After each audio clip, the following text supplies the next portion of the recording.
दोस्तों नमस्कार। वादा था किसानों की आय दुगनी कर देंगे, लेकिन हो नहीं पाया। वादा था किसानों से एमएसपी पर खरीद होगी, लेकिन हो नहीं पाया। वादा था इस देश के भीतर में दिहाड़ी मजदूरी कम से कम मनरेगा से ज्यादा तो होगी ही। मनरेगा में रोजगार कम मिला और दिहाड़ी उससे भी कम देश के कई राज्यों में मिलने लग गई। इस देश के किसानों को जितनी लागत लगती है उतनी कमाई तो हो ही जाएगी, लेकिन वह भी हो नहीं पाया।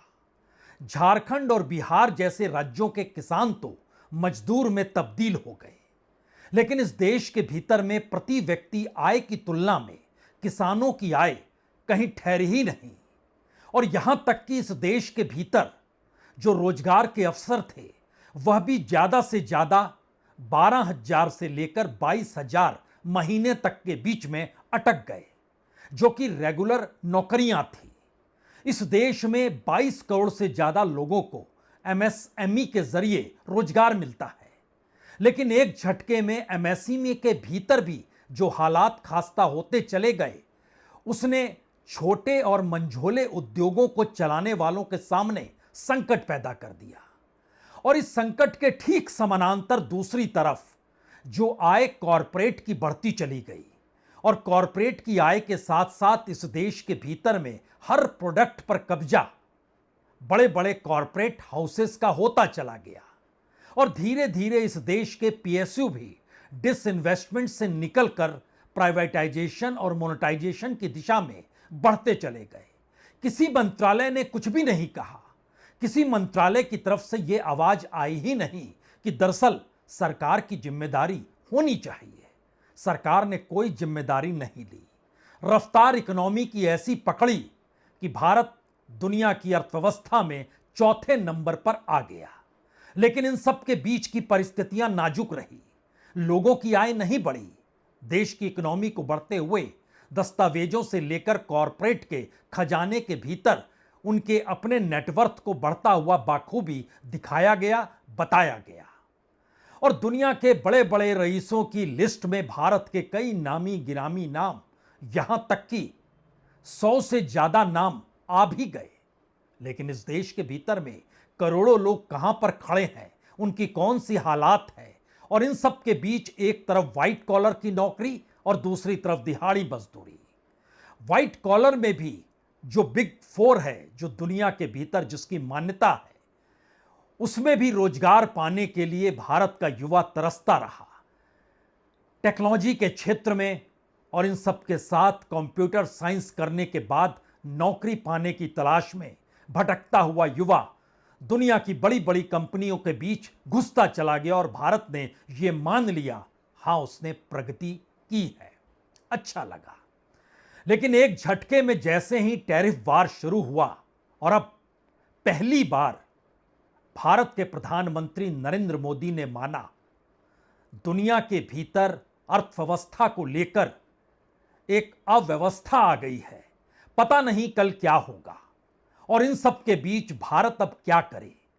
पहली बार बोल रहे थे कि हां, दुनिया के भीतर की इकोनॉमी डामाडोल है, हर देश अपने राष्ट्रीय हितों को देख रहा है, तो हमारा राष्ट्रीय हित कहां जाता है। और हमारा राष्ट्रीय हित जहां पर खड़ा होता है, वहां पर बीते 10 वर्षों में राष्ट्रीय हित क्यों नहीं था।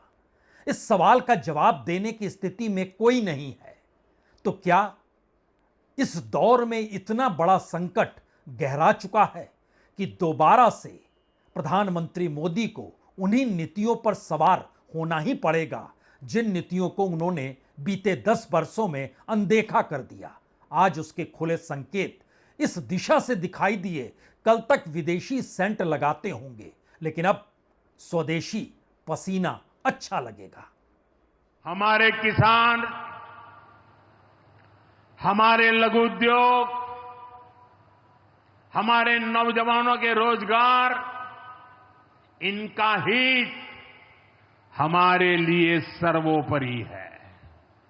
देशवासियों के अंदर एक भाव जगाना होगा, और वो है हम स्वदेशी का संकल्प लें। अब हम कौन सी चीजों को खरीदेंगे,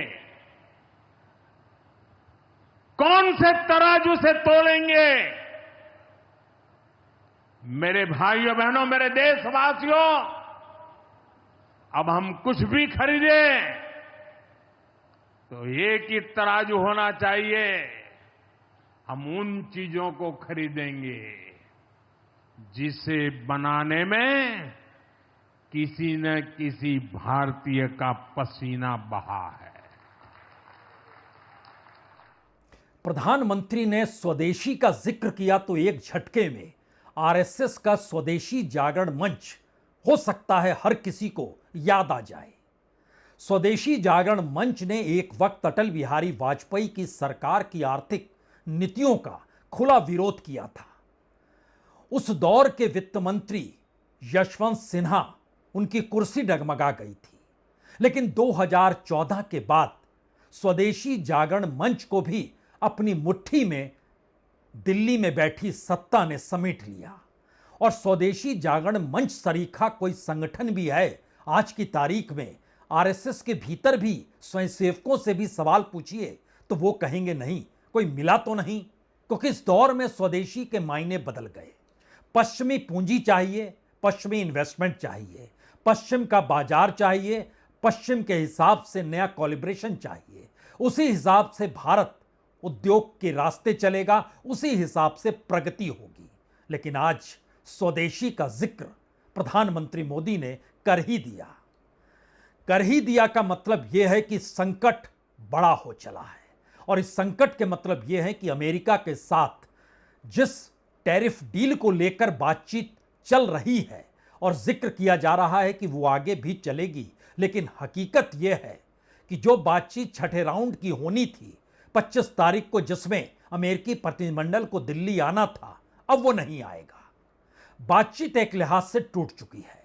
अगला सवाल यह है कि ट्रेड के टैरिफ के बाद बात कहीं ना कहीं सिर्फ ये ट्रेड बैरियर तक नहीं बनेगी, बल्कि यह सैंक्शन तक जाएगी। कई क्षेत्रों में सैंक्शन लग सकते हैं। और अब इस दौर में चूंकि टेक्नोलॉजी आ चुकी है, तो जब अब जिक्र स्वदेशी का कर रहे हैं तो जरा कल्पना कीजिए कि जो बिग फोर है, जिसमें डेलॉयट है, जिसमें पीडब्ल्यूसी है, जिसमें केपीएमजी है, जिसमें ईवी यानी अर्नेस्ट एंड यंग है, इन तमाम जगहों पर आपको आने वाले दिनों में छटनी दिखाई देने लगेगी। यानी जो प्रगति के रास्ते थे टेक्नोलॉजी के आश्रय, टेक्नोलॉजी जॉब्स को खत्म करेगी। नया सवाल भारत के सामने यह होगा, अपनी इकोनॉमी को भी बचाना है और इन सब के बीच भारत को अपने माल को भी दुनिया के बाजार में पहुंचाना है। तो क्या वाकई नया सवाल सिर्फ और सिर्फ इतना है कि अमेरिका से नाता टूटेगा और चीन से जुड़ जाएगा? क्योंकि भारत के भीतर अगर कच्चा माल चीन से आए ही नहीं, आप कल्पना कर सकते हैं क्या हो। हमारी टीम ने एक लिस्ट निकाली। उस लिस्ट के आश्रय बतलाया कि इस देश के भीतर में जो भी माल टेक्नोलॉजी के क्षेत्र में आता है वो तकरीबन 22 से लेकर 70% तक रहता है। यानी ये बाहर नहीं बल्कि सिर्फ चीन से आता है। उसकी लिस्ट को एक क्षण के लिए आप देख लीजिए।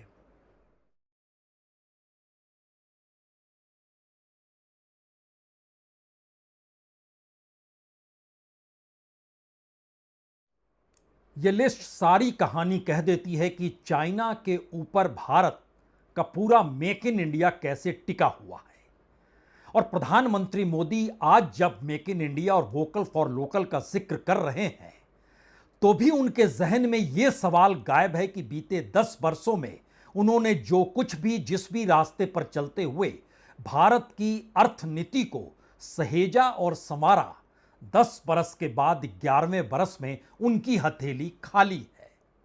इस देश में बनने वाले प्रोडक्ट, क्या वाकई सरकार ने इस पर कोई भी काम किया, कोई भी बड़ा बजट बनाया कि इसी देश में कच्चा माल हो, इसी देश में माल तैयार हो? क्योंकि जो लिस्ट आप देख रहे थे उसमें टेलीकॉम और स्मार्टफोन 44% माल जो उसको बनाने का होता है वो चीन से आता है। लैपटॉप और पीसी 77% माल बाहर से आता है। फोटोवोल्टेनिक सेल्स असेंबल्ड इन मॉड्यूल्स 65.5% आता है। टोटल स्मार्टफोन का भी जो कच्चा माल है, अगर उसको सबको जोड़िएगा तो 94% बाहर से आता है। रेडियो ट्रांसमिशन और टीवी के लिए जो एपरेटस चाहिए होते हैं वह भी 68.5% बाहर से आता है। इतना ही नहीं, इस देश के भीतर में सोलर सेल्स और उसके पार्ट्स भी 32.7% बाहर से आते हैं, यानी चीन से आते हैं। बाकी माल अलग अलग जगहों से आते होंगे। यह पूरी एक फेरिस्त है जो चीन के कच्चे माल पर भारत का मेक इन इंडिया टिका हुआ है। लेकिन अगला सवाल तो यह है, क्या यह परिस्थिति बतलाती है कि भारत इस दौर में अभी भी अपनी इकोनॉमिक्स को लेकर, अपनी इकोनॉमिक पॉलिसीज को लेकर फंसा हुआ है? क्योंकि उसके सामने कोई दूसरा रास्ता बच नहीं पा रहा है और इसीलिए आने वाले वक्त में यह खुले तौर पर माना जा रहा है कि भारत चीन पर और ज्यादा निर्भर होगा, रशिया के साथ संबंध प्रगाढ़ बनाने की दिशा में बढ़ेगा और धीरे धीरे अंतर्राष्ट्रीय तौर पर हो सकता है आपको यह देखने को मिल जाए, जब दौर इंदिरा गांधी का था उस दौर में भारत की जो अर्थनीति थी वो अमेरिका को नहीं देखती थी, वो चाइना को भी नहीं देखती थी, वह दुनिया के छोटे छोटे देशों से संबंध और संपर्क बनाती थी। हालांकि रशिया के साथ संबंध जरूर थे। तो क्या इस दौर में अमेरिका के निगाहों में जो देश हैं, अगर उसको टॉप 3 में माने तो चीन पहला टारगेट है, रशिया दूसरा टारगेट है, भारत तीसरा टारगेट है और उसके बाद यूरोप कंट्रीज में फ्रांस पहले टारगेट पे है, सेकंड पे जर्मनी है, फिर उसके बाद जापान है। यानी दुनिया की कोई भी इकोनॉमी अमेरिका के साथ धंधा करके अब उस रईसी को नहीं जी सकती है और अमेरिका की अब यह नेशनल पॉलिसी में कन्वर्ट भी होगा। यानी ऐसा नहीं है कि रिपब्लिकन्स हैं कल डेमोक्रेट्स आ जाएंगे तो चीजें बदल जाएंगी, बिल्कुल नहीं। जिस रास्ते अमेरिका के भीतर अब बहस चल पड़ी है वो बहस बहुत साफ तौर पर दिखलाने जतलाने लगी है कि ये रास्ता जो है खुले तौर पर अब अमेरिका से कोई लाभ उठा सके, ऐसा वो मौका नहीं देंगे। तब यहां पर अगला सवाल सबसे बड़ा यही खड़ा होता है कि इस दौर में बीते 10 वर्षों में भारत के छात्र पढ़ाई के लिए दुनिया के दूसरे देशों में जाने लग गए और संख्या बढ़ते बढ़ते हर बरस 8-10 लाख तक पहुंच गई। यानी इतनी बड़ी तादाद में हर बरस बच्चे बाहर पढ़ने जा रहे हैं, लेकिन वो लौट नहीं रहे हैं, वो वहीं रह जा रहे हैं। वो मेक इन इंडिया नहीं कर रहे हैं। कोई अमेरिका के डेवलपमेंट में साथ दे रहा है, कोई जर्मनी में मौजूद है, कोई फ्रांस में मौजूद है, कोई ऑस्ट्रेलिया में मौजूद है। चीन के साथ ऐसा नहीं है। वहां के बच्चे पढ़ने गए तो स्किल हासिल करके वापस चीन लौटे और चीन ने अपने तौर पर जो डेवलपमेंट का पूरा प्रोसेस शुरू किया वो साइंटिफिक तरीके से था। हमारे यहां ऐसा नहीं था। हम जिस रास्ते चल पड़े बीते 10 वर्षों में, आप कह सकते हैं उस दिशा में एक तरीके से इस देश के भीतर कोर्स भी कौन सा होगा वह भी चेंज होने लगा। एनसीईआरटी की किताबें बदलने लगी, चैप्टर्स बदलने लगे, एजुकेशन देने के तौर तरीके तक बदल गए और एक तरीके का समाज के भीतर जो हेट था, जो घृणा थी, जो अंधविश्वास था, वो सारी पुरातन परिस्थितियां नई दृष्टि के साथ रखने की कोशिश बाखूबी हुई, ये मानकर कि मौजूदा मोदी सरकार इस देश को तीसरी बड़ी इकोनॉमी बना ही देगी। लेकिन जिस रास्ते अमेरिका है, हो सकता है वो सोच रहा हो कि भारत की जीडीपी बहुत उछाल पर है, अब इसे नीचे लाना होगा, टारगेट पे लेना होगा। तभी तो छठे राउंड की बातचीत खत्म हुई, तभी तो एक ऐसी परिस्थिति आई जिसके बाद प्रधानमंत्री खुद मान रहे हैं बहुत मुश्किल घड़ी है ये। आज दुनिया की अर्थव्यवस्था कई आशंकाओं से गुजर रही है। अस्थिरता का माहौल है। ऐसे में दुनिया के देश अपने अपने हितों पर फोकस कर रहे हैं, अपने अपने देश के हितों पर ध्यान केंद्रित कर रहे हैं।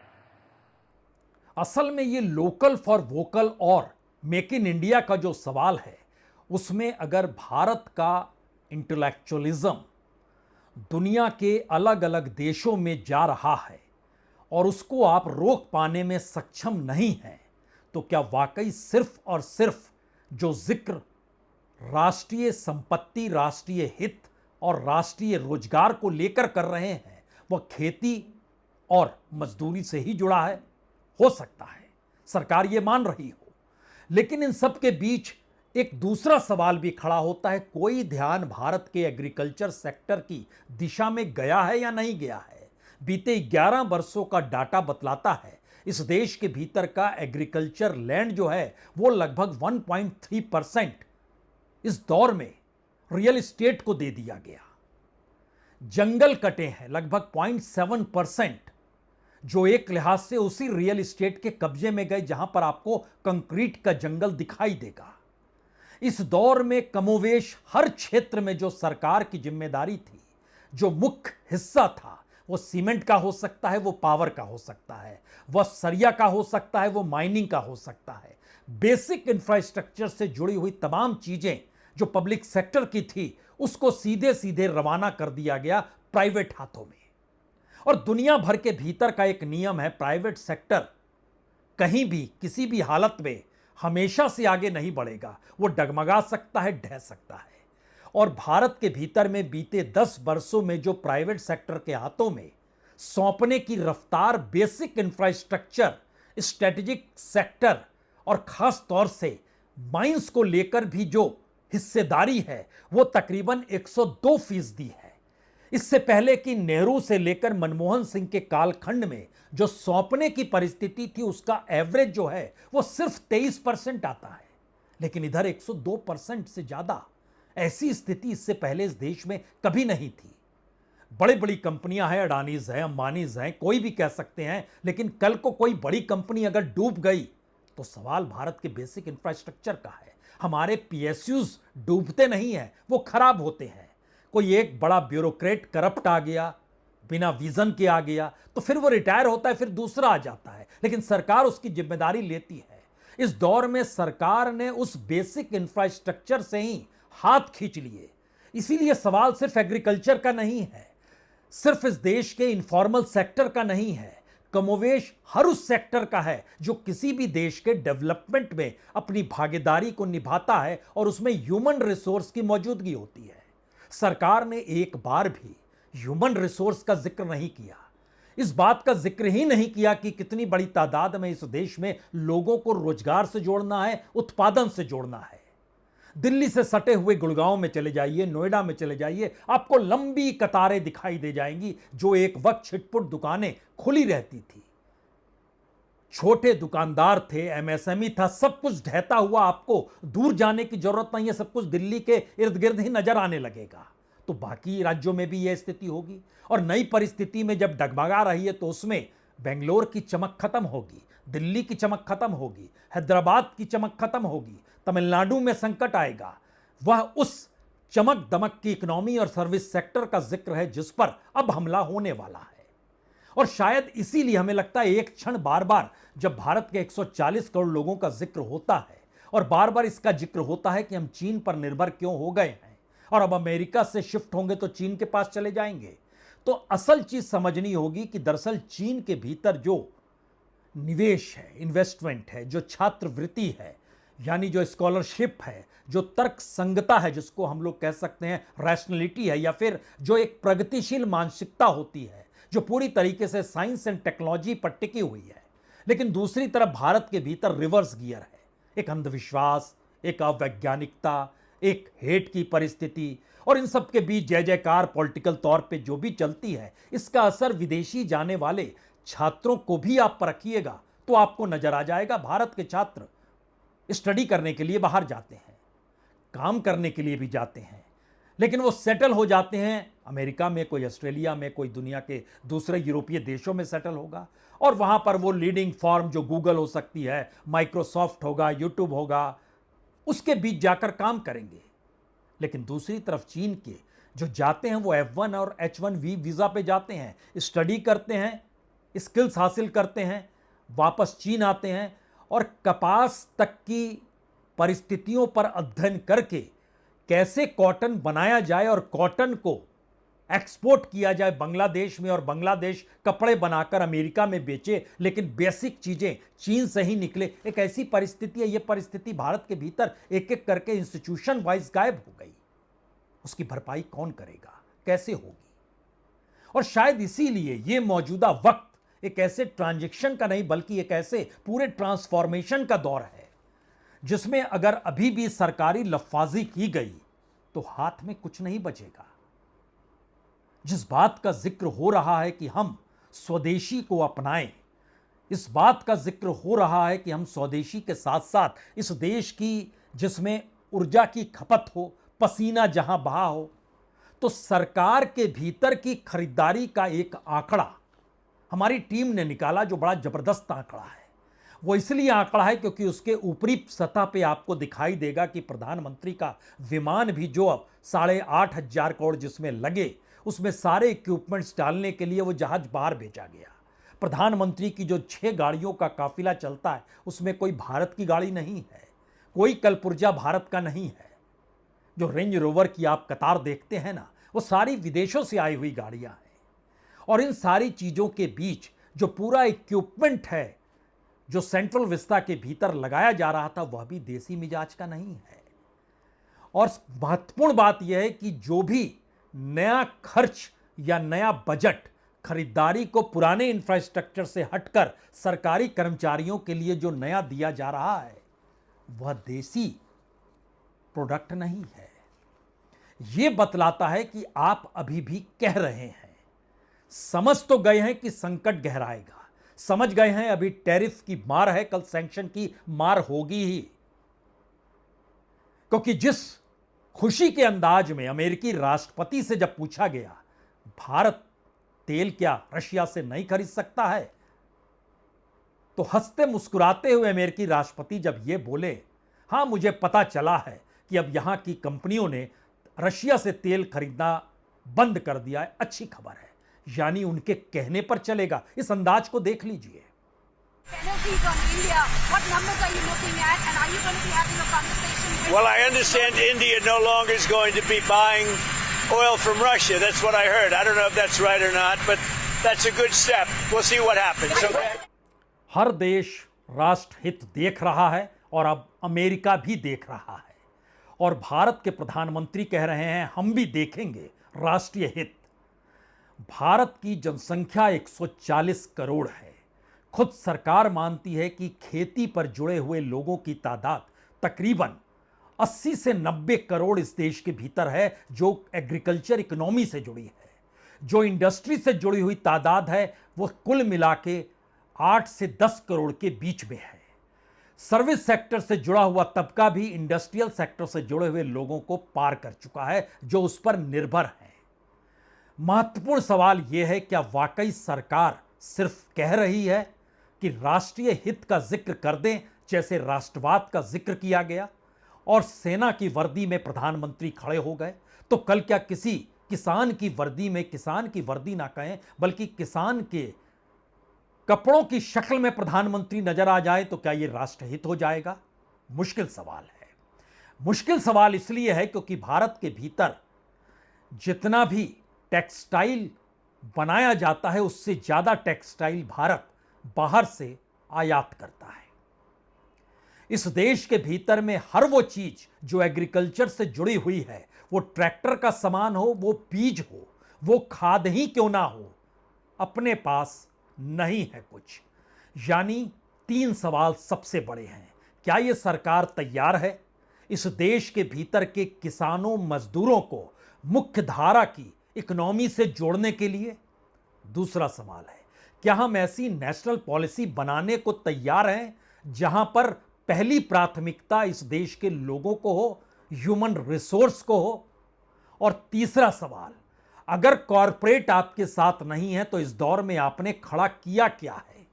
और इस तीसरे सवाल से निकलने वाला आखिरी सवाल है, जिस दिन कॉरपोरेट ने आपके हाथों से अपनी ताकत खींच डाली और जिस पूंजी पर इस देश की राजनीति चलती है, चलाई जा रही है, सत्ता का खेल बनता बिगड़ता है, वो अगर ढहढहा गया तब कौन बचेगा, कौन संभलेगा? इस सवाल को सरकार पर ही छोड़ देते हैं सोचने के लिए। बहुत बहुत शुक्रिया, बहुत बहुत शुक्रिया।